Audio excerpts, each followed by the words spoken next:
none like you. Jesus, there is none like you. It's only you. Jesus, it's only you. It's only you. Jesus, it's only you. Il n'y a que toi, Seigneur, il n'y a que toi. Il n'y a que toi, Seigneur, il n'y a que toi. Il n'y a que toi, Seigneur, il n'y a que toi. Il n'y a que toi, Seigneur, il n'y a que toi.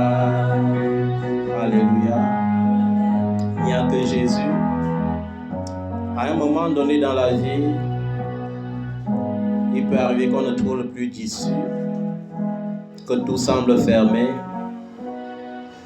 Mais dans ces moments, si tu n'as pas Jésus, ça devient plus terrible. Alors, bien-aimé, accroche-toi à Jésus et ne te laisse pas convaincre par autre chose. Il y a des moments où on se dit, comme Asaph, doit-on faire des traditions pour réussir? Doit-on retourner dans le monde pour réussir? Mais je te le dis en vérité, demeure en Jésus et attache-toi à Jésus pour avoir sa paix. Je rends grâce à Dieu pour ta vie. Je rends grâce à Dieu pour ta famille. Je rends grâce à Dieu pour moi-même, pour ma famille. Je rends grâce à Dieu pour l'Église. Que le nom de Jésus soit à jamais glorifié et exalté pour l'éternité des temps. Je prie que l'Éternel, dans sa grâce, nous accorde sa faveur. Que l'Éternel nous regarde avec un cœur compatissant, avec un cœur rempli d'amour, et qu'il ouvre devant lui son livre de souvenirs, qu'il se souvienne de nous. Et même si l'ennemi était débordant de force, que l'ennemi serve à notre gloire, que nos ennemis commencent à nous honorer pour la gloire de Dieu. Que l'Éternel se souvienne de tes temps de labeur, qu'il se souvienne de toutes tes semences et qu'il te bénisse en conséquence au nom de Jésus. Que l'Éternel ne tienne pas compte du procès des hommes, qu'il ne tienne pas compte de la bouche qui maudit, qu'il tienne compte de sa fidélité, de son amour, de sa grâce, de sa compassion, au nom de Jésus. Comme un psalmiste l'avait chanté, les hommes te condamneront fatalement parce qu'ils ne peuvent pas voir ton cœur. Mais Dieu a le pouvoir de voir ton cœur, il a le pouvoir de vivre dans ton cœur. C'est pourquoi il agira toujours avec amour et fidélité en ta faveur. Et il en sera ainsi à toujours, parce que son règne n'a pas de fin et son amour n'est pas égalé à l'amour des hommes. Ce matin, je prie que le Saint-Esprit nous conduise lui-même dans une autre révélation, en nous rappelant les promesses de Dieu. Et la révélation ce matin, c'est l'identité spirituelle qui est symbolisée par ton type de vêtements.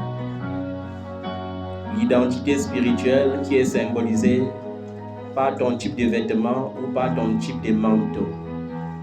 Mais avant cela,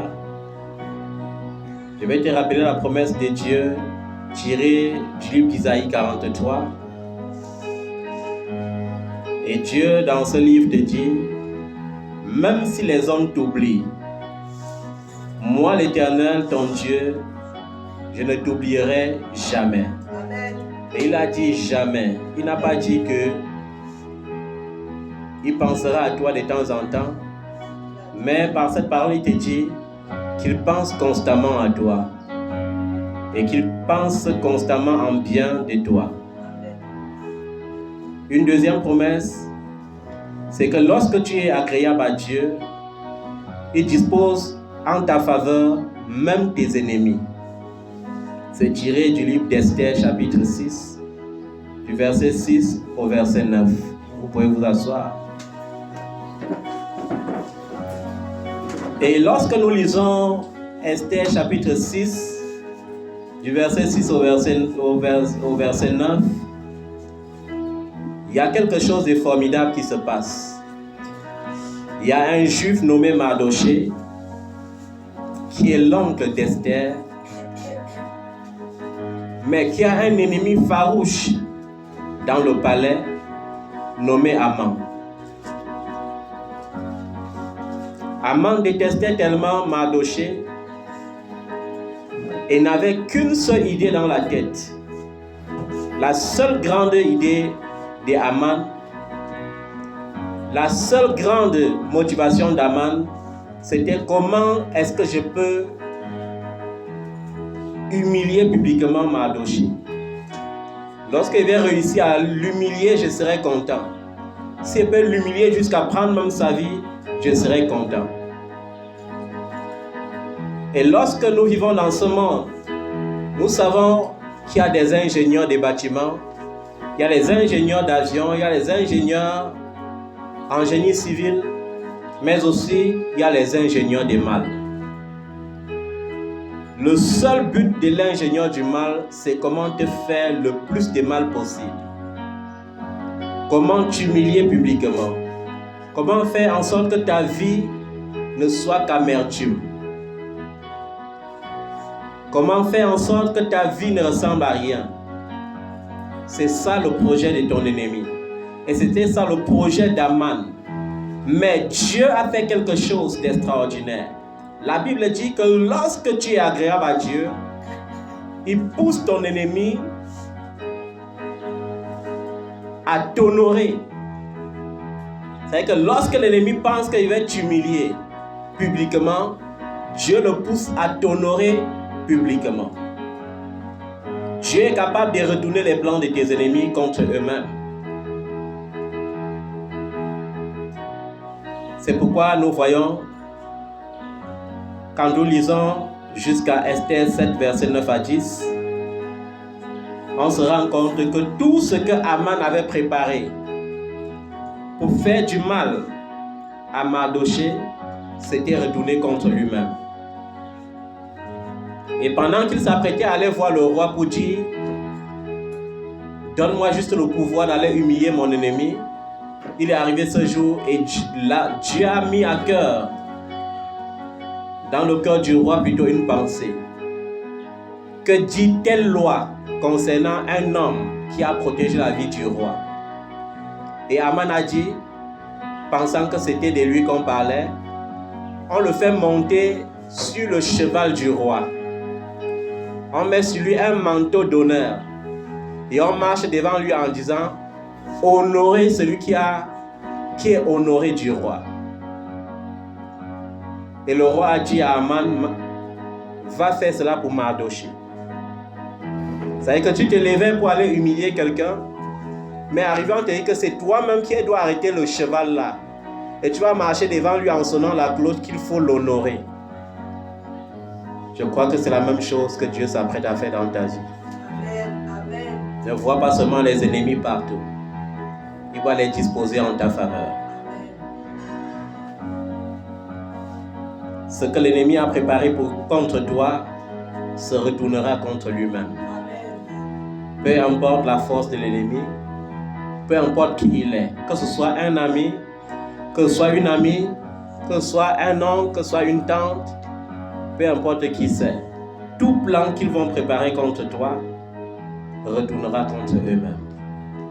Dieu peut faire en sorte que ceux qui te combattent te célèbrent.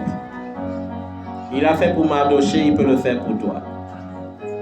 Et on a vu cela dans l'exemple de la vie de Joseph.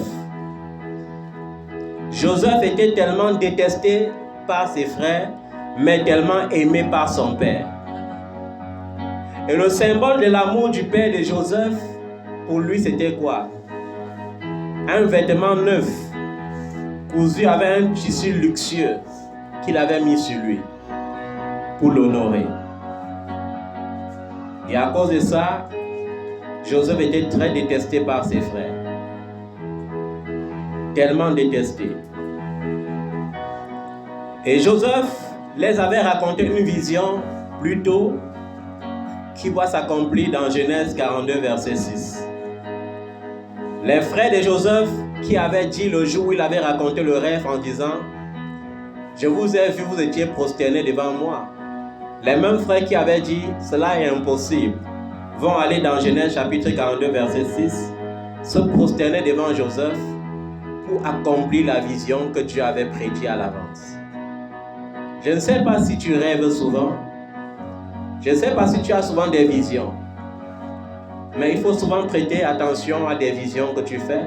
Je ne parle pas ici des rêves d'humiliation. Mais je parle des rêves de gloire.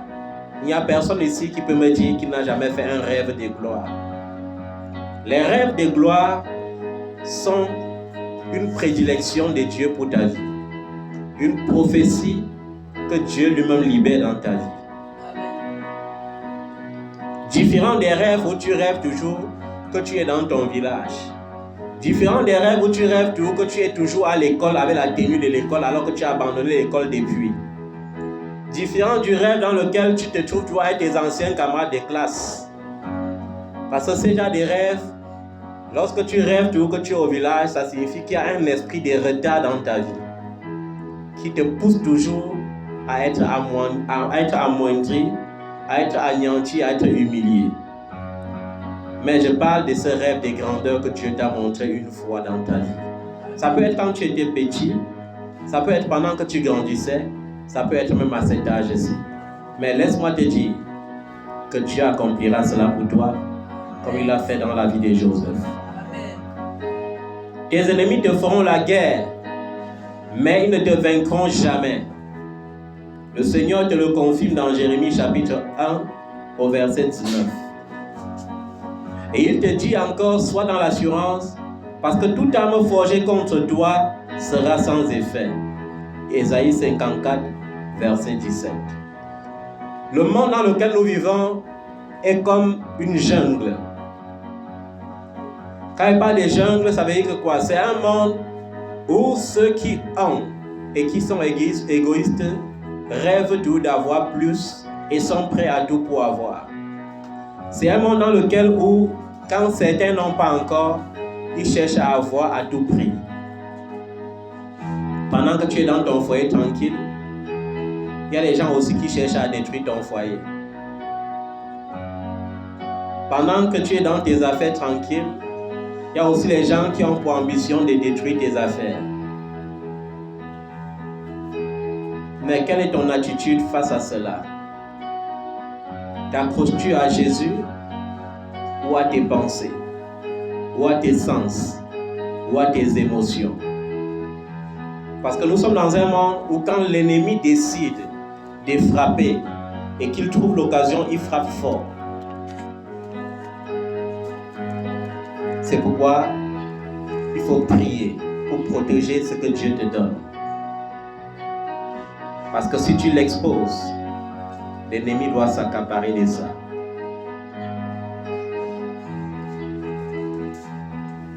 Je vais parler maintenant, après les promesses de Dieu,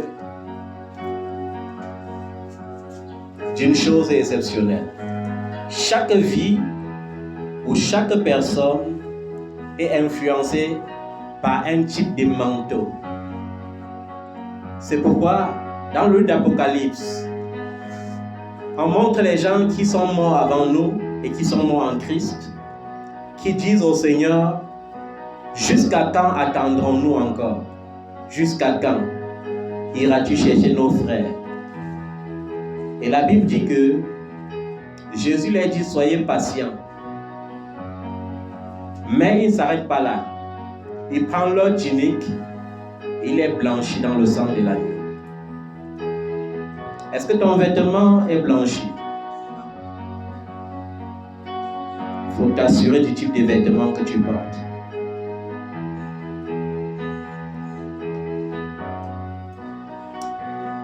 Et pourquoi parlons-nous de manteau? Nous avons vu Élie le prophète.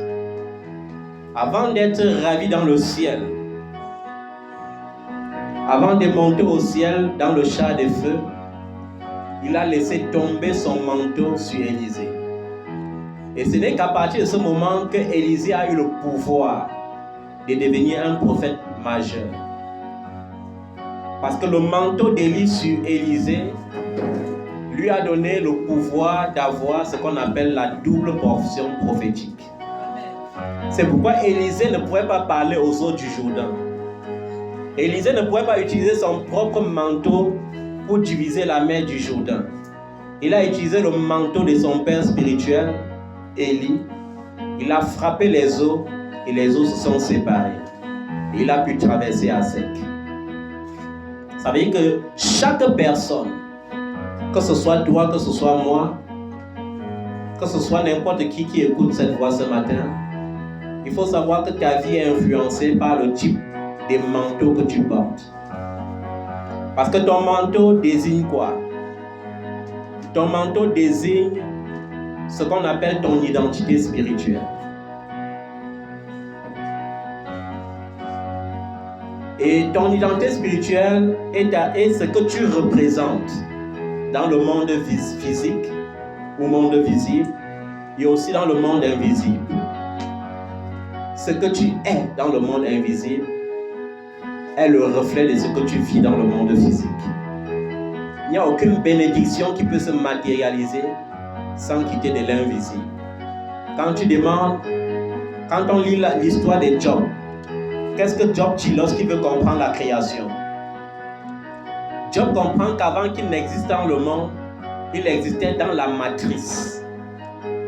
Il dit, lorsque j'étais encore une masse infime dans la matrice, tu me connaissais déjà. Ce que tu es dans le monde physique est le reflet de ce que tu es dans le monde invisible. C'est pourquoi il est important de s'identifier, de connaître qui on est spirituellement.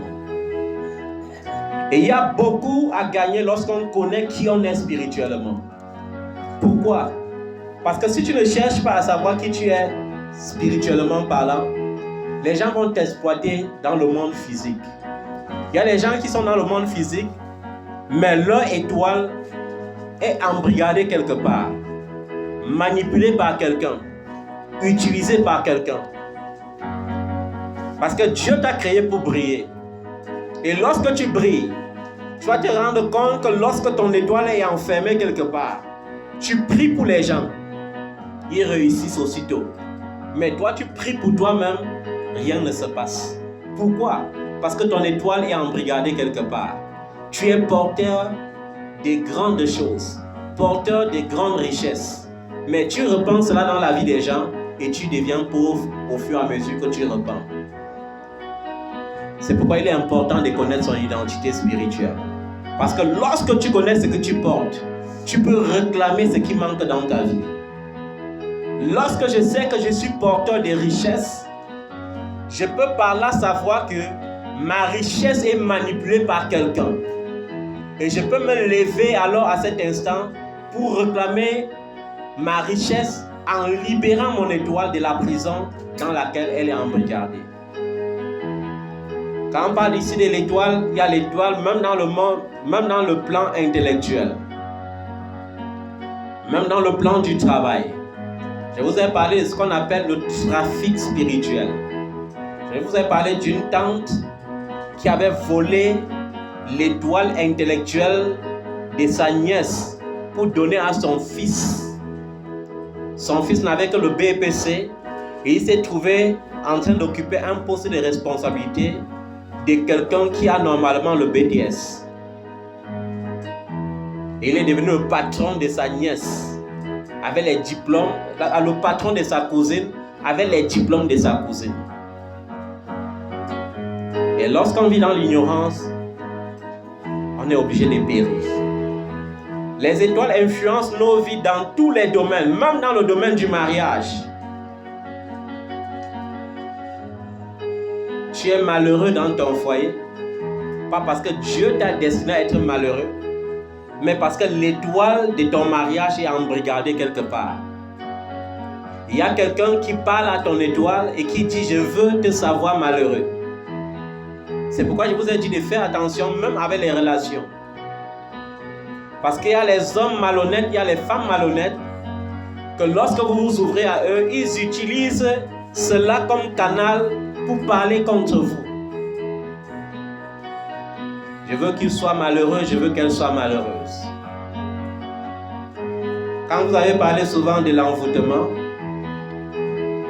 je vous ai dit, on ne peut pas envoûter quelqu'un sans au préalable avoir une porte d'entrée dans sa vie. Est-ce qu'un homme marié peut quitter sa femme et aller habiter avec une autre femme, soit disant que la femme l'a envoûté alors qu'il n'avait pas connu cette femme à l'avance? C'est impossible. Il faut qu'il y ait d'abord une porte ouverte. Et c'est la même chose. Il faut connaître son identité spirituelle. Connaître qui on est dans le monde invisible. Pour prendre possession de notre héritage dans le monde physique. Et pour cela, il est important de prier sur tout ce que tu possèdes. Il faut prier sur tout ce que tu as jusqu'aujourd'hui. Que ce soit sur tes enfants, que ce soit sur tes affaires, que ce soit sur ton compte bancaire et surtout sur tout ce que tu achètes. Je dis surtout pour les artisans de la mode. Tu dois être conscient qu'il y a des habits dans le monde physique qu'on vend, mais qui sont fabriqués dans le monde invisible. Tu dois être conscient qu'il y a les parfums qu'on te vend dans le monde physique, mais qui ont été fabriqués dans le monde invisible. Et lorsque tu ne prends pas soin de prier pour ces choses, tu commences à les utiliser, tu es ouvert au monde invisible. Et on peut te manipuler comme on veut. Lorsque tu connais ton identité spirituelle, et pour prendre le contrôle sur ton identité, selon ton identité spirituelle, il faut prier toujours sur tout ce que tu possèdes. C'est pourquoi je prie pour mes enfants. Aujourd'hui encore, je prie. Je les recommande à l'Éternel. Je prie pour ma famille. Je prie pour mon épouse. Je prie pour tout ce que le Seigneur m'a donné jusqu'ici, pour les consacrer constamment à l'Éternel. Et je prie pour tous mes enfants spirituels dans le monde, pour les consacrer à l'Éternel, pour que l'Éternel les garde, pour que l'Éternel les préserve, les protège des embûches de ce monde. Il y a aussi autre chose que nous faisons par ignorance parfois, emprunter les vêtements. Emprunter les vêtements, c'est aussi un danger. Parce que si tu ne sais pas prier, tu empruntes les vêtements de quelqu'un que tu portes, c'est-à-dire une porte ouverte, une porte parfois dangereuse, qui porte les énergies spirituelles négatives. Je le dis parce qu'il y a des gens qui empruntent souvent les vêtements. Donne-moi ta veste là, je vais porter d'abord pour aller à une soirée. Donne-moi ta robe là. Je vais d'abord porter ça pour aller à une soirée, après je vais te remettre. Les vêtements, aussi physiques qu'ils soient, ont une portée spirituelle dans notre vie. Il existe plusieurs types de manteaux et beaucoup de manteaux dévastateurs. Je vais citer quelques-uns.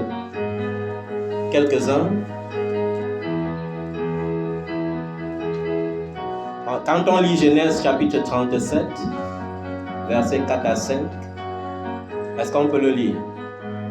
Genèse 37, versets 4 à 5. On va voir un manteau, un type de manteau là-bas. Genèse 37, versets 4 à 5. Est-ce qu'on peut lire rapidement, s'il vous plaît? J'ai lu un autre. Ses frères virent que leur père aimait que tout, et ils prirent en haine. Ses frères virent que son père l'aimait trop, et il le prit en haine. Ils ne pouvaient lui parler avec amitié. Il ne pouvait lui parler avec amitié. Joseph eut un songe et il le raconta à ses frères. Joseph eut un songe et il le raconta à ses frères. Qui le haït encore davantage. Qui le haït encore davantage. Il leur dit, écoutez donc ce songe que j'ai eu. Il leur dit, écoutez donc ce songe que j'ai eu. Nous étions alliés des gerbes au milieu des champs. Nous étions alliés des gerbes au milieu des champs. Et voici ma gerbe se leva et se tint debout. Et voici ma gerbe se leva et se tint debout. Et vos gerbes s'entournaient et se prosternaient devant elle. Et vos gerbes s'entournaient et se prosternaient devant elle. Amen. Vous avez vu ici, lorsqu'on lit ce verset, on a un type de manteau qui se présente. Et le manteau là s'appelle le manteau du rejet. Lorsque ta vie est influencée par le manteau du rejet,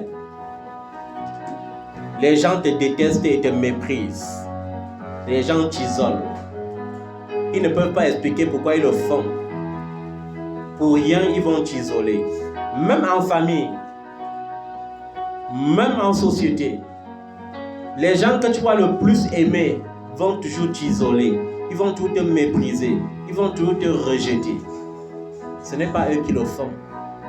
C'est parce que ta vie est influencée par le manteau qui était sur Joseph.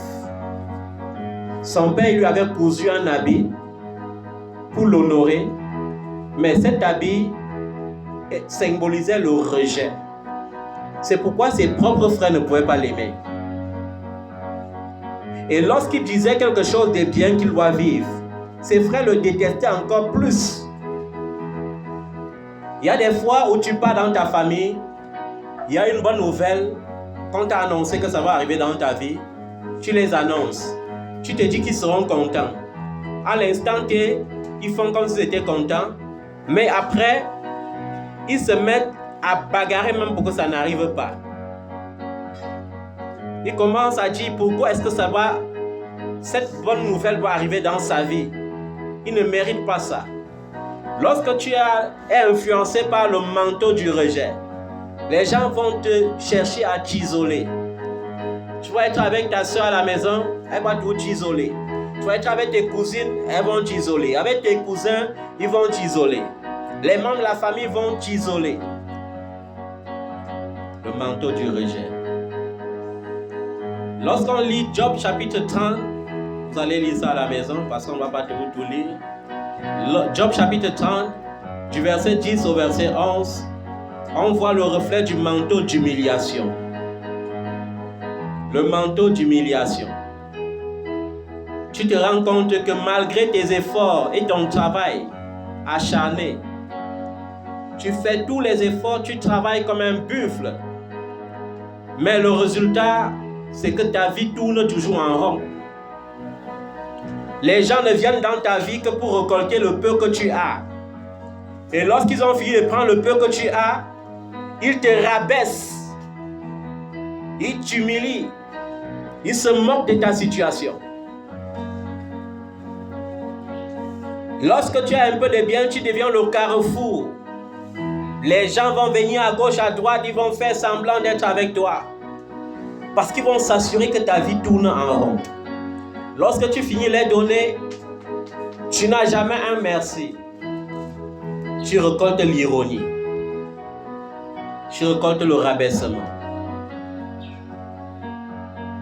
Lorsqu'on lit Agé, chapitre 1, à partir du verset 6, on voit le manteau de la pauvreté. Le manteau de la pauvreté. Je tiens à expliquer ici que lorsque tu as le manteau de la pauvreté, ça ne veut pas dire que tu ne peux pas avoir l'argent. Ce n'est pas l'absence de l'argent. Mais le problème maintenant, c'est que lorsque ta vie est influencée par le manteau de la pauvreté, ta main devient comme une main percée. Même si on met 10 millions dedans, tu ne dois jamais rien réaliser. Ça entre, ça trouve toujours une passoire, ça passe. Tu as des projets, beaucoup de projets, mais tu n'auras jamais la quantité d'argent pour réaliser un seul projet. Lorsque ta vie est influencée par ce type de manteau, ça ne veut pas dire que tu manqueras d'argent, mais l'argent ne sera jamais utile pour toi pour réaliser quelque chose de bon. Tu auras beau eu l'argent, mais tu ne pourras rien réaliser. Parfois, tu dois aller et tu dois dire, c'est parce que mon fond était petit. On va augmenter même le fond, mais la finalité, c'est que tu ne dois rien réaliser. Parce que ta vie est influencée par le manteau de la pauvreté. Lorsque nous prêchons ces choses, c'est pour vous pousser dans les analyses. Chacun connaît ce qu'il vit. Et à partir de ce que tu vis, tu peux déduire quel type de manteau dérange ta vie. Et Jésus a le pouvoir de blanchir ton manteau, à condition que tu identifies d'abord quel type de manteau tu as. Parce que ce qui a été dit ici, ça ne dépend pas de ton jeûne, ça ne dépend pas de ta prière. Parce qu'une chose est sûre, si ton étoile est exploitée par quelqu'un d'autre, ça ne va pas empêcher à la grâce de Dieu de se manifester au travers de toi. Tu dois prier pour les gens, ton don, ta grâce va se manifester dans leur vie, ils seront bénis, mais toi tu seras toujours ridicule et zéro. Il y a aussi, quand on lit Isaïe 53, le verset 5, le manteau de la maladie. Quand ta vie est influencée par le manteau de la maladie, c'est même terrible. Nous savons tous que la santé est la première et la plus grande richesse que Dieu accorde à un être humain.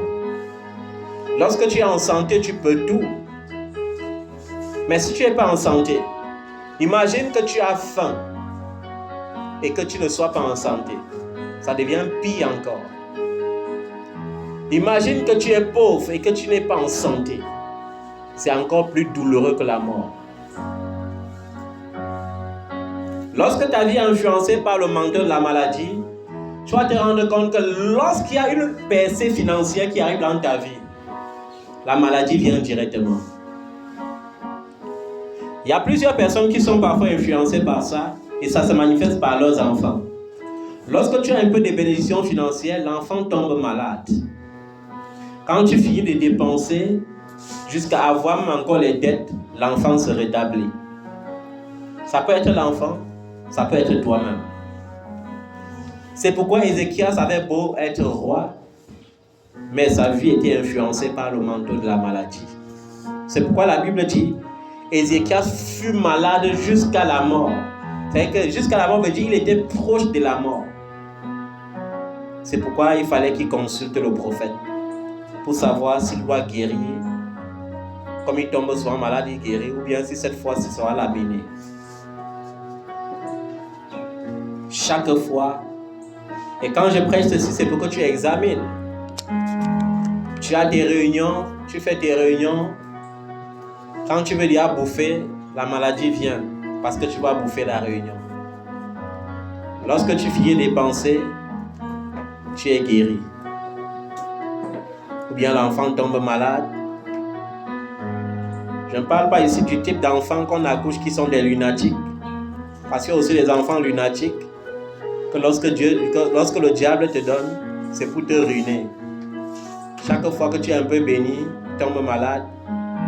Lorsque tu es dans la pauvreté, il est en santé. Car son rôle, c'est de te ruiner.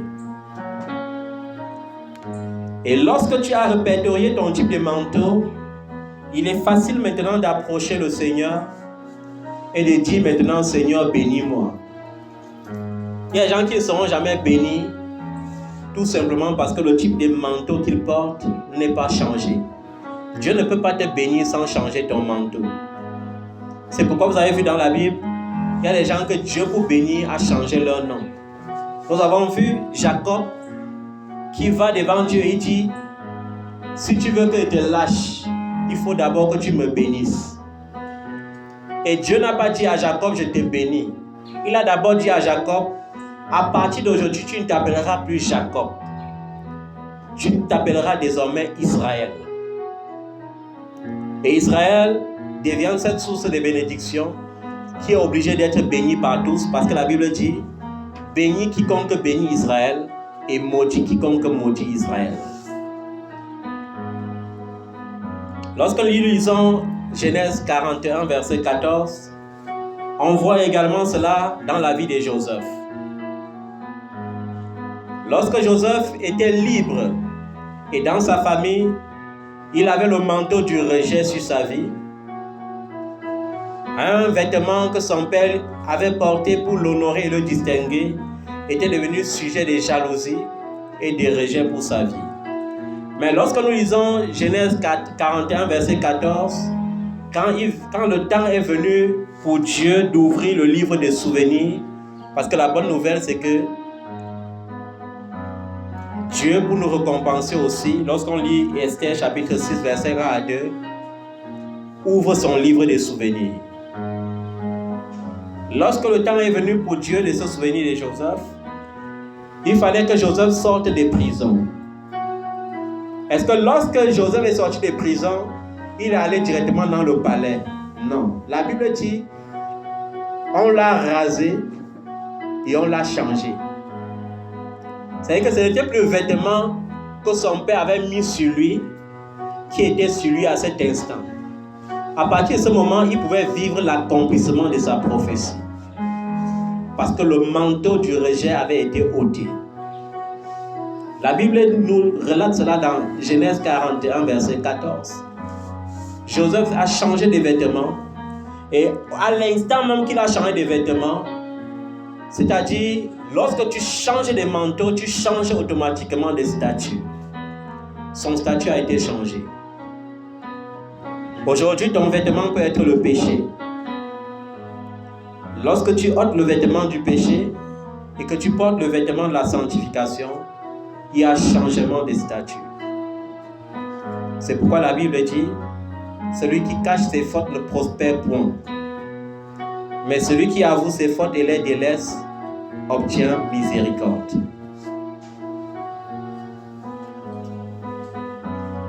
Et je viens interpeller encore le peuple de Dieu qui a au travers de la cure d'âme avait confessé les péchés et avait décidé de se séparer du péché.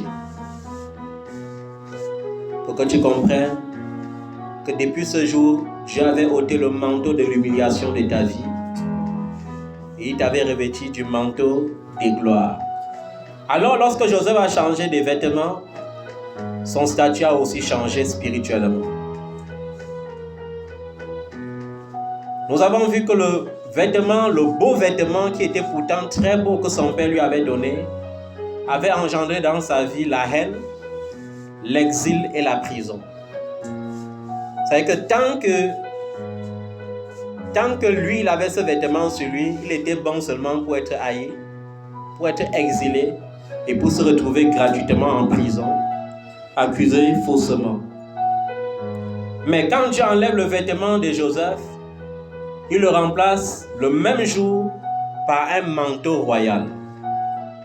Le même jour que Joseph sort de prison et qu'il se rase et qu'il change de vêtements, le même jour, il devient le gouverneur de tout l'Égypte. C'est une bonne nouvelle que j'annonce à quelqu'un ce matin. Le même jour qu'il sort de prison, le même jour, parce que son vêtement est changé, il devient gouverneur de tout l'Égypte. Dieu est en train d'ouvrir une grande porte pour la vie de quelqu'un. Dieu est en train de se souvenir de quelqu'un ce matin. Dieu est en train d'ouvrir son livre pour quelqu'un ce matin.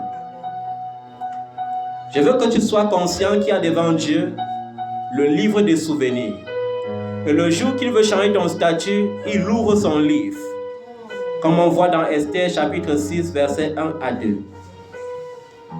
Et lorsqu'il ouvre son livre, c'est pour dicter et établir ta récompense. C'est pourquoi vous voyez certains enfants de Dieu, ils sont tellement humiliés dans ce monde et tellement perdus. Mais un jour, tout change subitement. Il est dans une dimension où les gens se demandent que, mais qu'est-ce qui s'est passé? Et c'est dans cette dimension que tu dois arriver bientôt. Parce que je ne sais pas quel problème tu as ce matin,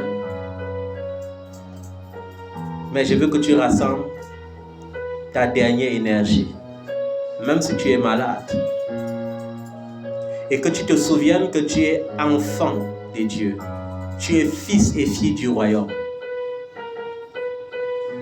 Et que tu dises à Dieu ce matin, Papa, c'est moi qui t'appelle. C'est ton fils qui t'appelle. C'est ta fille qui t'appelle. Pour que tu te souviennes de moi. Ouvre ton livre de souvenirs ce matin. Et souviens-toi, je ne sais pas ce que tu demandes depuis les années. Je ne sais pas si c'est le visa. Je ne sais pas si c'est le travail. Je ne sais pas si c'est l'enfant. Je ne sais pas si c'est le mariage. Je ne sais pas si c'est le voyage. Je ne sais pas si c'est cette carte de séjour que tu attends. Je ne sais pas si c'est la naturalisation. Ce matin, il ne s'agit pas d'une prophétie. Mais il s'agit de ton identité spirituelle. De passer par ton identité spirituelle pour te repositionner dans cette vie. Papa, c'est moi qui t'appelle. Il faut le dire ce matin avec foi. Il faut le dire du plus profond de ton âme. Seigneur, ça fait des années que ça dure. Ça fait des années que cette situation dure. Des années où j'attends, Seigneur, de bien vivre. Des années où j'attends l'équilibre. Des années où j'attends ta parole qui dit que ce qu'un homme peut donner, c'est les bonnes choses à ses enfants. Mais je n'arrive pas à offrir les bonnes choses aux enfants. Je n'arrive pas à offrir les cadeaux qu'il faut, les cadeaux de valeur aux enfants. Je suis toujours en train de racoler. Ça fait des années que ça dure. Mais ce matin, Papa, c'est moi qui t'appelle. Yahweh, c'est moi qui t'appelle. C'est ton enfant qui t'appelle. C'est ton fils qui t'appelle. C'est ta fille qui t'appelle. Ce n'est pas un enfant illégitime. C'est un enfant pour qui Jésus a payé le prix. C'est un enfant qui a accepté ton amour au travers du sacrifice de Jésus-Christ. C'est un enfant qui a accepté que Christ a porté le fardeau à la croix. Je suis fatigué, Seigneur. Pourquoi les enfants doivent composer plusieurs fois le même examen pour réussir? Pourquoi il faut toujours que ce soit ainsi? Pourquoi il faut s'endetter pour vivre?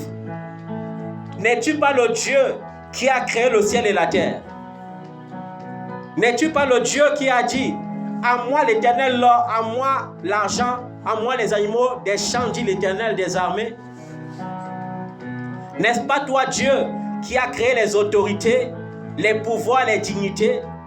N'est-ce pas, c'est toi l'Éternel qui enrichit et qui appauvrit? Et ce matin, Papa, je veux dire non au manteau de la pauvreté.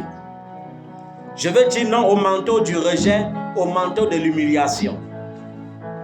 Ouvre le livre des souvenirs. Tu l'as fait pour Mardoché. Fais-le pour moi ce matin. Tu l'as fait pour Mardoché. Fais-le pour moi ce matin. Tu l'as fait pour David. Fais-le pour moi ce matin. David était prédestiné à garder les troupeaux dans la brousse. Prédestiné à dormir au milieu des animaux sauvages. Mais ce que tu avais prévu pour lui, c'était la royauté. Je veux vivre ce que tu as prévu pour moi.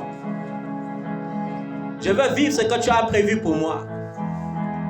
Bien-aimé, ne ferme pas la bouche. Repositionne ta vie ce matin.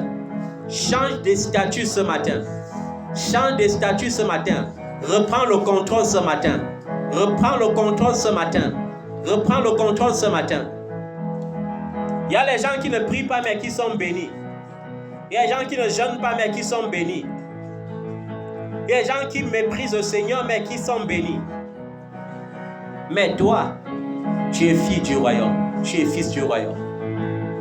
Repositionne ta vie ce matin. Repositionne ta vie ce matin. Ce manteau d'humiliation qui me pousse dans les dettes, Tu n'as rien fait, mais tu es endetté. Il y a un problème qui te pousse à être endetté. Tu marches en route, on te classe dans la liste des malfaiteurs, alors que tu n'es pas un malfaiteur. Le manteau d'humiliation t'a poussé dans les situations que tu n'as pas voulu. Tu veux aider les gens, mais tu te trouves endetté pour rien, parce que ta bonté voulait œuvrer dans les vies des gens. Seigneur, c'est moi qui t'appelle ce matin. Yahweh, c'est moi qui t'appelle ce matin. Seigneur Jésus, c'est moi qui t'appelle ce matin. C'est toi qui as le pouvoir de donner des ordres à tes anges à mon sujet. Donne des ordres à tes anges à mon sujet ce matin. Confesse-le, bien-aimé. Demande au Seigneur de donner des ordres à ses anges à ton sujet ce matin. Que les anges descendent maintenant dans ta vie et repositionnent ta vie. Que ton statut spirituel soit changé ce matin au nom de Jésus. Que la grâce de Dieu fasse que les anges de l'Éternel libèrent ton étoile partout où elle est embrigadée. Afin que la même grâce que tu communiques dans la vie des gens soit utile pour ta propre vie.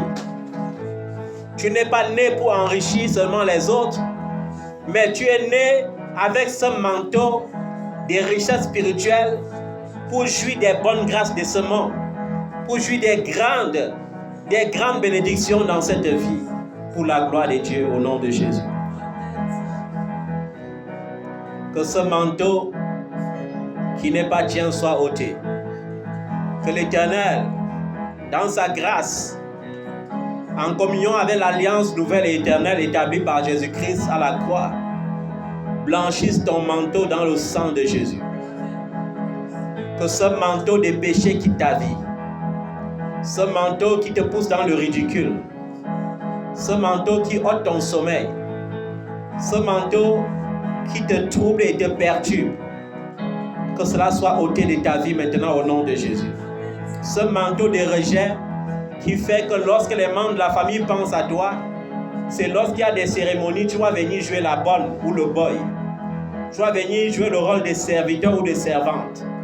Ce manteau de rejet, de ridicule, soit ôté de ta vie ce matin maintenant. À l'instant maintenant que ce manteau te quitte, au nom de Jésus. Une chose est sûre, l'ennemi n'aura pas raison de toi. Il n'aura pas raison de toi. Parce que tu es fils et fille du royaume. Tu es fils et fille de Dieu, du Dieu vivant. Fils et fille investis par Jésus-Christ. Il n'aura pas de raison sur ta vie. Ce manteau d'humiliation dont l'ennemi veut se servir pour t'humilier en public, pour te dire que tout est fini, tu dois tout arrêter. Ce manteau te quitte ce matin, au nom de Jésus. Ton statut change. Le Dieu qui a changé le statut de Joseph, change ton statut ce matin. Il change ton statut ce matin. Remplace, ô Père, ce que ma grand-mère a mis sur ma vie. Remplace, Seigneur, ce que ma mère a mis sur ma vie. Remplace, Seigneur, ce que mon père a mis sur ma vie. Ce qu'il a souhaité pour moi. Remplace ce matin, comme tu as remplacé pour Joseph. Ôte ce vêtement de rejet, ce vêtement d'humiliation, ce manteau de pauvreté, ce manteau de péché. Tes parents ont vécu dans le péché, et le péché veut continuer à influencer ta vie. Refuse cela ce matin par le nom de Jésus. Appuie-toi sur le sang de Jésus et refuse cela. Seigneur, ouvre ton livre et souviens-toi de moi. Je parle dans la vie de quelqu'un ce matin. J'ordonne que chaque cours d'eau de ton village, chaque arbre vert, dit lieu sacré de ton village, chaque lieu de culte de crâne de ton village, qui retient prisonnier ton étoile, dans le but de t'attirer dans la tradition, dans le but de tuer ta foi, de te ridiculiser.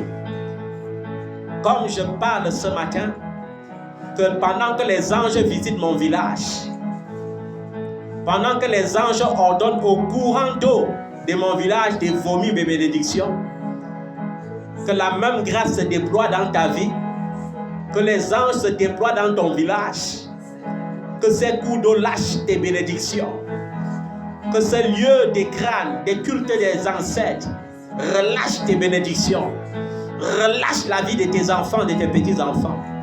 Au nom de Jésus de Nazareth, tout lieu sacré qui te réclame, s'il ne veut pas lâcher prise, que le tonnerre, la foudre du ciel, foudroie ces lieux maintenant, que ces lieux soient calcinés, que ces lieux prennent feu, au nom de Jésus de Nazareth. Je parle dans ta vie ce matin. Peu importe qui c'est, ta mère peut faire le choix de ce que tu seras esclave parmi ses enfants. Mais celui que Christ a affranchi ne sera jamais esclave.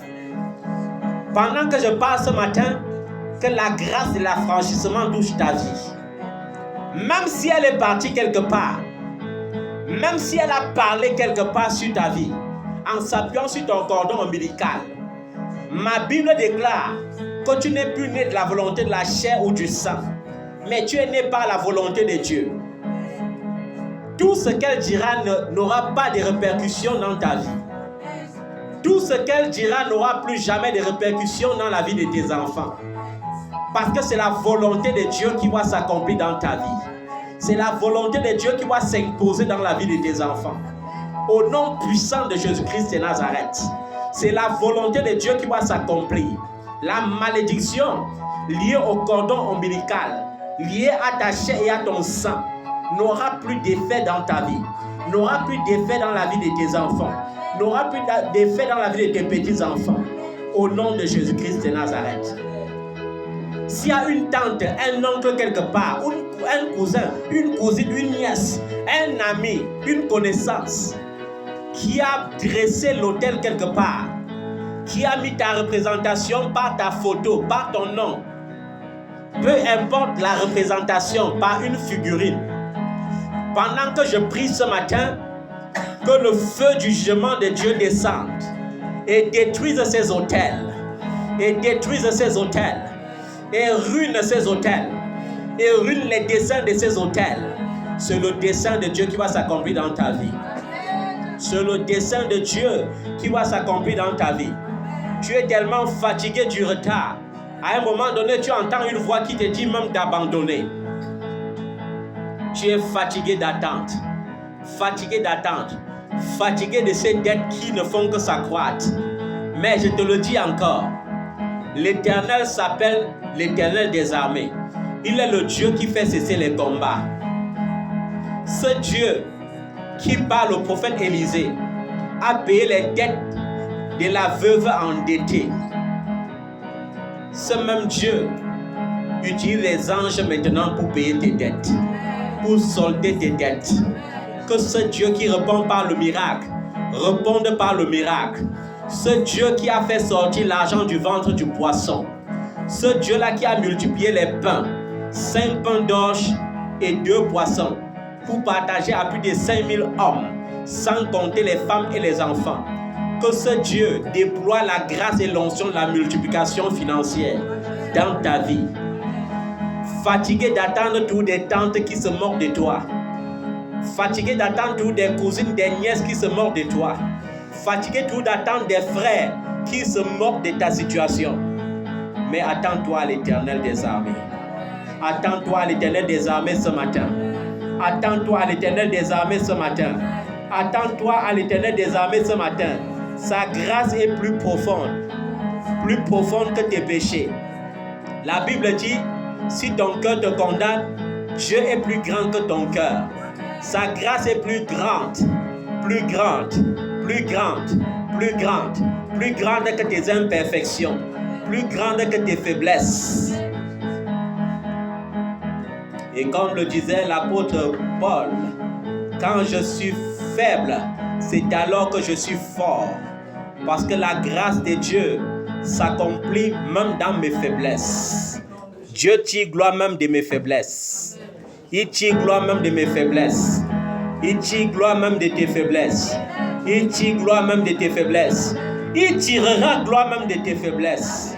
Au nom de Jésus de Nazareth. Tire gloire, Seigneur. Tu es le Dieu qui répond par le miracle. Nous sommes aujourd'hui le 20 juillet 2025. Papa, réponds-nous par le miracle. Réponds-nous par le miracle. Nous avons compté sur les hommes et nous avons échoué. Nous avons compté sur notre propre force et nous avons échoué. Mais on ne peut pas compter sur l'Éternel et échouer. Là où nous comptions sur les hommes, nous dirigeons nos regards vers toi, Éternel. Le secours ne viendra ni de l'Orient ni de l'Occident. Le secours nous viendra de l'Éternel qui a fait les cieux et la terre. Le secours nous viendra de l'Éternel qui a fait les cieux et la terre. Ta vie n'avance plus parce qu'il y a quelqu'un qui parjure contre toi. Il y a quelqu'un quelque part qui jure contre ton nom, qui parle. Lorsqu'il voit ton nom, il sent l'amertume. Lorsqu'il pense à toi, il sent l'amertume. Il a juré que tu dois échouer. Il a juré et il jure. Il prie. Il incante pour que tu échoues. Mais aujourd'hui, par la grâce de Dieu, par la grâce de Dieu, que ce mauvais dessein soit renversé dans ta vie. Que ce mauvais dessein soit renversé dans ta vie. Que ce mauvais dessein soit renversé dans ta vie. Au nom de Jésus-Christ de Nazareth. Même si c'était une malédiction avec cause, le sang de Jésus te rachète. Quant à la malédiction sans cause, je dis ça n'aura pas d'effet dans ta vie. Ça n'aura plus d'effet dans ta vie. Ça n'aura plus d'effet dans ta vie. Ça n'aura plus d'effet dans ta vie. Ça n'aura plus d'effet dans ta vie. Par le puissant nom de Jésus, je proclame. Ça n'aura plus d'effet dans ta vie. Par le puissant nom de Jésus, je proclame cela ce matin. Nous prions ce matin et nous déclarons les chaînes brisées par le nom de Jésus. Nous déclarons les forteresses renversées et brisées par le nom de Jésus. Nous déclarons les prisons sataniques détruites par la grâce de Dieu. Au nom de Jésus.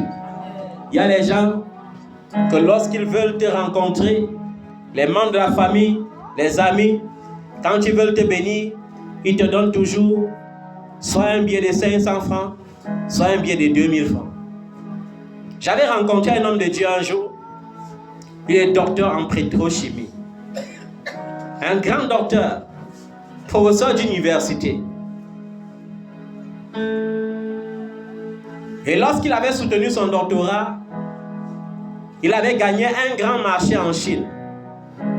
Et ce marché allait définir à long terme dans sa vie un salaire annuel de 50 millions.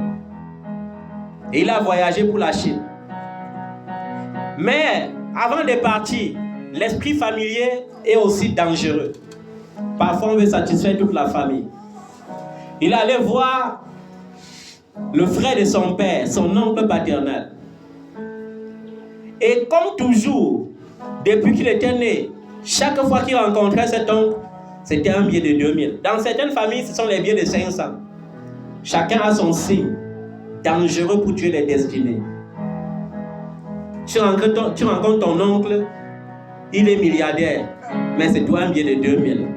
C'est toi un billet de 500. Ce sont des antennes terribles. Et il a pris ça. Il était content. Et il a voyagé avec, en souvenir de son oncle. Mais quand il arrive en Chine, au bout d'un mois, sans savoir ce qui s'est passé, le contrat est tombé dans l'eau. Il a acheté beaucoup de téléphones avec le peu de salaire mensuel qu'il avait. Beaucoup de téléphones pour venir donner les cadeaux. Il est arrivé à l'aéroport, il a pris le taxi, le passeport, les téléphones, Tout ça a disparu. Il est rentré au pays sans rien, bredouille, comme quelqu'un qui n'a jamais voyagé. Il fallait tout recommencer à zéro. Et dans mon ministère, j'ai rencontré ce style de sorcellerie. J'ai vu une femme que lorsqu'on regarde en apparence, elle est très gentille.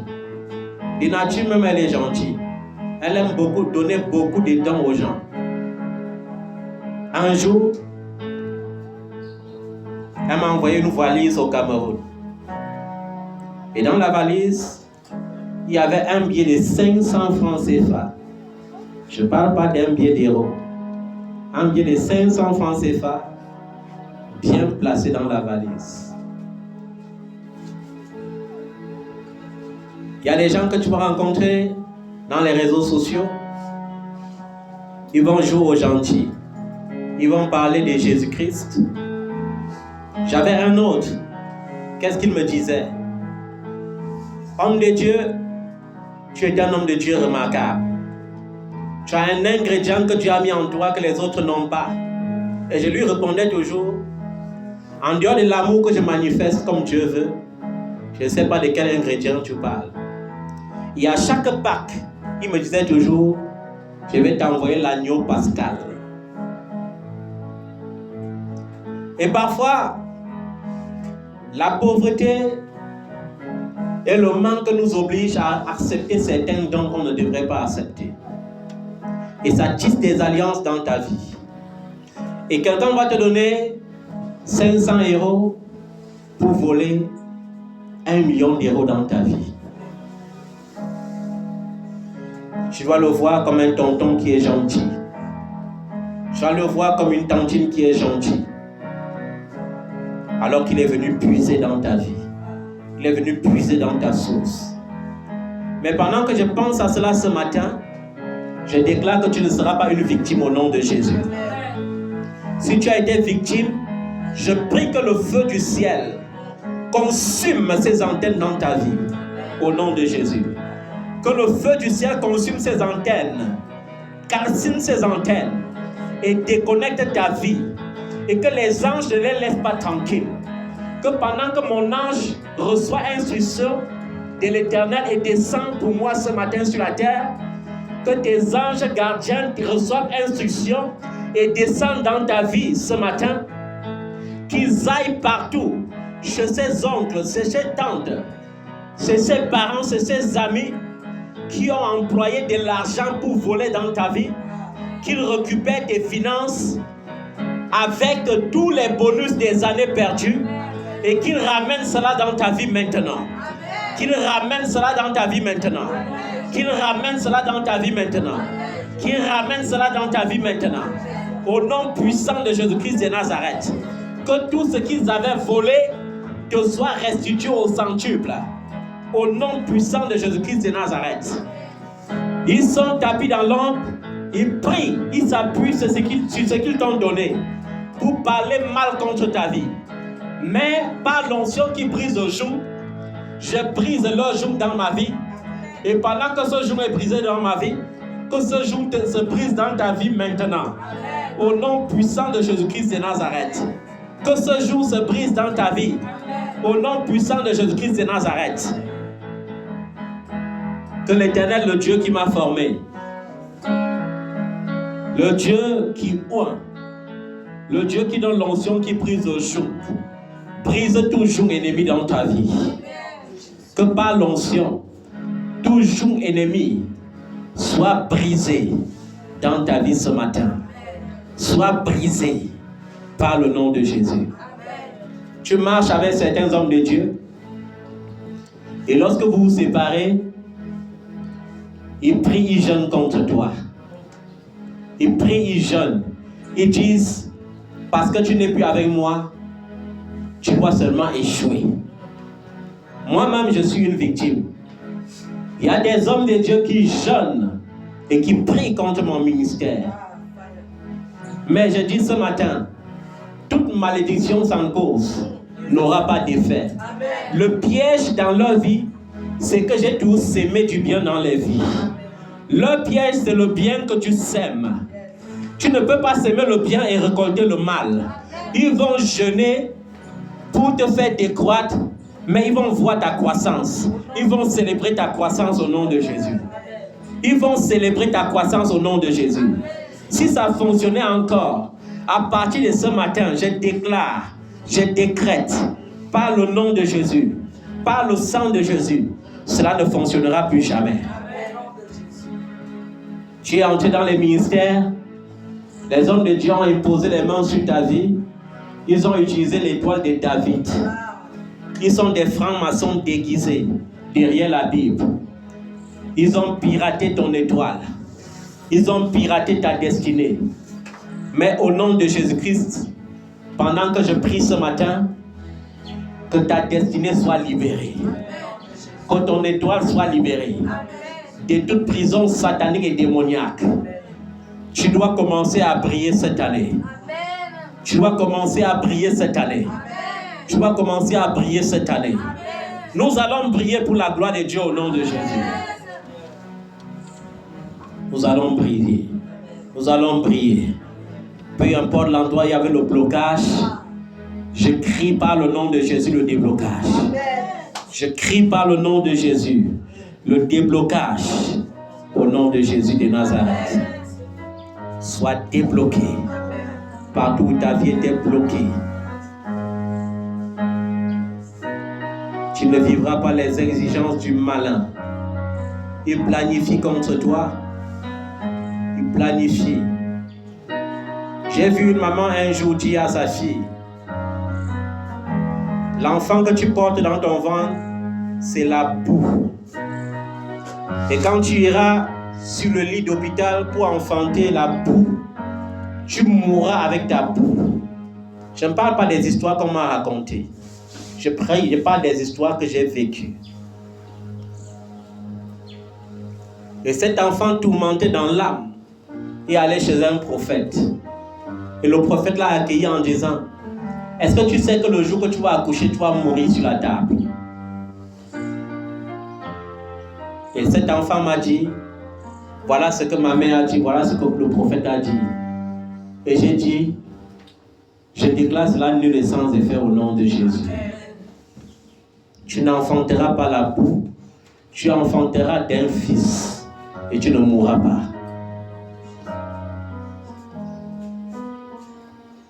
Et je proclame la même grâce sur ta vie. Amen. Quoi qu'on fasse, souviens-toi d'une chose. Tu es fils de Dieu. Tu es fille de Dieu. Et seule la volonté de Dieu, à partir de ce jour, doit s'accomplir dans ta vie. Seule la volonté de Dieu. Parfois, nous cherchons loin. Pourtant, c'est notre propre maman. Nous cherchons loin, c'est notre propre père. Nous cherchons loin, c'est notre propre frère. Nous cherchons loin, c'est notre propre soeur. Nous cherchons loin, c'est notre propre cousin, notre propre cousine. C'est pourquoi Jésus a dit, l'homme aura pour ennemi les gens de sa propre maison, les gens de ta propre famille. Mais on s'en fout de ça. Tant qu'on est connecté au cep, la grâce de Dieu nous accompagnera. Tant qu'on est connecté au cep, Dieu nous bénira. Dieu sait que la vie sur cette terre n'est pas une éternité. Quand son temps s'accomplit, il passe outre tout. Il passe outre même ton mode de vie. Et il démontre qu'il est Dieu. Il te bénit parce qu'il est Dieu. Il te bénit parce que ses pensées ne sont pas nos pensées. Il ne pense pas comme les hommes. Il ne donne pas comme les hommes. Il donne dans une coupe pleine, dans une coupe secouée, dans une coupe débordée. Que ta coupe de bénédiction déborde maintenant. Que notre coupe de bénédiction déborde. Au nom de Jésus. Ne pense plus à cette situation. pense au Seigneur Jésus. Et n'hésite pas à lui dire, parce que s'il a précédé le prier sans cesse par soyez toujours joyeux, c'est parce qu'il est conscient qu'un cœur amer ne saurait prier. C'est pourquoi lorsque je lis 1 Thessaloniciens chapitre 5, je vois toujours, il a d'abord dit au verset 16 que je dois être toujours joyeux. Et comment tu peux être joyeux s'il n'y a pas de bonnes nouvelles? Comment tu peux être joyeux si tout va toujours mal? C'est impossible. C'est impossible. Que l'Éternel rende ta joie parfaite. Qu'il crée pour toi une source de joie. Qu'il crée pour toi une source de joie. Et qu'il rende cette joie parfaite pour sa gloire. Qu'il crée pour toi une source de joie. Parce que c'est la joie qui pousse dans l'adoration. C'est la joie qui pousse dans la prière. C'est la joie qui pousse dans l'adoration. C'est la joie qui pousse dans l'adoration. Il y a certaines joies que lorsque ça arrive, tu es obligé de pleurer publiquement. Tu ne sais même plus que tu es en public, tellement tu débordes de joie et tes pleurs, c'est seulement Seigneur Jésus. Tu as encore fait quelque chose de grand pour moi. Comme cette maman qui un jour, lorsqu'elle est partie à l'OIM pour récupérer le passeport de sa fille, pour accompagner sa fille récupérer le visa, elle s'est retrouvée en train de parler en langue au milieu des gens sans même savoir ce qu'elle disait. Parce que tellement ce que Dieu avait fait avait dépassé son entendement. Je prie pour moi, je prie pour toi. Que Dieu fasse pour nous ce qui va dépasser notre entendement. Que Dieu fasse pour nous ce qui va nous pousser à crier en public: Jésus, tu es Seigneur. Jésus, tu es roi. Jésus, tu es Dieu. Que Dieu fasse cela pour quelqu'un. Qu'il fasse cela pour toi.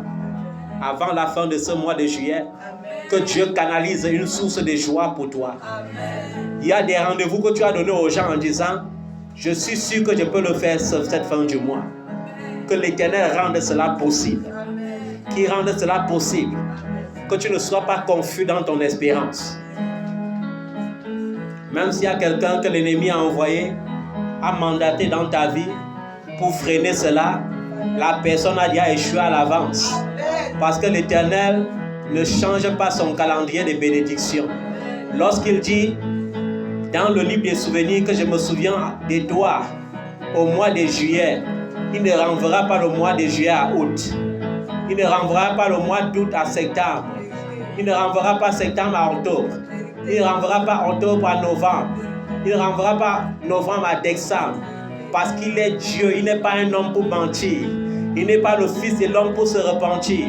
C'est pourquoi, même lorsque les gens disent il y aura un grand danger pour le Cameroun en octobre, je dis l'Éternel ne m'a pas laissé au Cameroun pour vivre dans les dangers.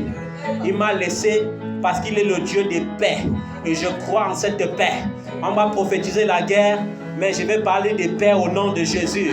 On va prophétiser la famine, mais je vais dire l'Éternel est mon berger, je ne manquerai de rien. Je vais le dire. Au nom de Jésus, je vais le dire. Que la malédiction que certains hommes de Dieu ont déversée sur la nation en malparlant des autorités ne s'applique pas sur la nation. Que cela ne s'applique pas sur la nation. Les gens acclament lorsque les prêtres et les pasteurs disent que le président doit partir. On va le maudire. Mais ils oublient le verset biblique qui dit: maudit soit l'homme qui calomnie le roi de sa nation. Et par cela, ils font pécher le peuple. Et parfois, quelque chose me pousse même à croire qu'ils ont été payés pour maudire le peuple et donner la faveur aux autres. Mais je dis, c'est l'Éternel qui donne le pouvoir. Et seul l'Éternel peut ôter le pouvoir. Cessez de croire que quelqu'un peut mettre fin à un pouvoir. Il n'y a que l'Éternel qui met fin au pouvoir. J'ai exhorté et j'exhorte encore les Camerounais à prier plutôt que d'entrer dans la danse de la calomnie des autorités. Vous devez plutôt prier pour eux. Parce que Jésus dit qu'il ne désire pas, même s'ils sont des pécheurs comme les gens disent, même s'ils sont des francs-maçons comme les gens disent, même s'ils sont des rosicruciens comme les gens disent. Je vais vous dire une chose. Rahab était la prostituée, mais elle est devenue l'ancêtre de Jésus. Est-ce que vous comprenez ce que je dis ce matin? Dieu ne désire pas la mort des pécheurs. Il désire qu'ils se repentent et qu'ils vivent. Je ne peux pas souhaiter la mort à quelqu'un. Je souhaite la vie. Et si telle est la volonté de Dieu, que le président Biya gagne les élections cette année, il gagnera. Peu importe ce que les gens vont faire ou dire. Parce que c'est Dieu qui donne le pouvoir, c'est Dieu qui change le pouvoir. Les gens vont dire, les hommes de Dieu parlent, il y a des politiques. Et je vais vous dire, les prophètes ont toujours interféré dans les nations. En Israël, il n'y avait aucun roi qui était un sans prophète. Et ma Bible me dit dans le de Tite, enseignez-les à obéir aux autorités. On n'a pas dit que vous enseigne à vous rebeller. On a dit que vous enseigne à obéir. Notre rôle, c'est de prier. Parce qu'il dit, prie pour la nation dans laquelle tu habites. Tant que je suis encore au Cameroun, je dois prier pour la nation camerounaise. Parce que dans cette nation, l'Éternel me fera du bien. Et que signifie que l'Éternel me fera du bien? C'est-à-dire que même si la nation est corrompue, comme les gens disent, même si c'est la réalité, même dans cette réalité, Dieu frayera le chemin pour moi. Est-ce que vous comprenez ça? Ne prenons pas le risque de lutter contre Dieu. On ne lutte pas contre Dieu. On ne lutte pas contre Dieu. Mon âme s'humilie devant l'Éternel. Mon âme s'humilie devant le Dieu qui parle, devant le Dieu qui révèle, devant le Dieu qui enseigne, devant le Dieu qui seul peut bénir, devant le Dieu qui seul peut enrichir ou appauvrir. La Bible dit, il élève l'un, il rabaisse l'autre. C'est par la grâce que nous sommes du nombre de ceux que l'Éternel élèvera. C'est par sa grâce. C'est par sa grâce. Mon âme s'humilie devant ta face. Mon âme s'humilie devant ta face, Père, pour te rendre grâce pour ta bonté, pour te rendre grâce pour ta fidélité, pour te rendre grâce pour ton amour. Si tu tenais compte des paroles qui sortent de nos bouches, nous ne serons pas bénis. Si tu tenais compte de nos actions, nous ne serons pas bénis. Mais tu tiens compte de ta parole, tu tiens compte de ton amour, tu tiens compte de ta fidélité. Cette fois, nous n'avons pas accueilli les mauvaises nouvelles avec les cris de détresse, mais nous avons accueilli avec un élan d'adoration. Nous avons dit, c'est la volonté de Dieu seul qui se fait dans nos vies, ce n'est pas la volonté des hommes. C'est pourquoi mon âme te bénit, Seigneur, pour tous ces enfants qui ont reçu les examens et pour tous ces enfants qui n'ont pas réussi les examens. Parce que ma foi, c'est je peux prier pour quelqu'un et il guérit, comme je peux prier pour quelqu'un et il meurt. Et tout, c'est pour la gloire de Dieu. Merci Seigneur. Merci pour le culte de ce matin. Merci pour la révélation. Merci pour les murailles renversées. Merci pour les déblocages. Merci pour les prisons, oh Dieu, sataniques qui ont été détruites. Merci Seigneur pour le changement des statuts.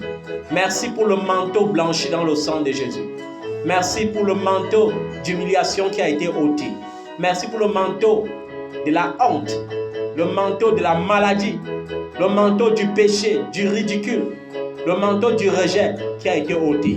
Merci Seigneur pour le manteau de ta grâce. Merci pour ce repositionnement spirituel. Merci pour la connexion avec le ciel. Merci pour la connexion avec les écluses des cieux. Merci Papa. Au nom tout-puissant de Jésus, nous avons prié. Que le peuple réponde Amen. Amen. Que la grâce de Dieu s'attache à nos vies et demeure sur nos vies par la puissance du sang de Jésus. Amen. Acclame le nom de Jésus. Célèbre le nom du roi des rois. Célèbre-le. Il est le plus puissant. Il est merveilleux.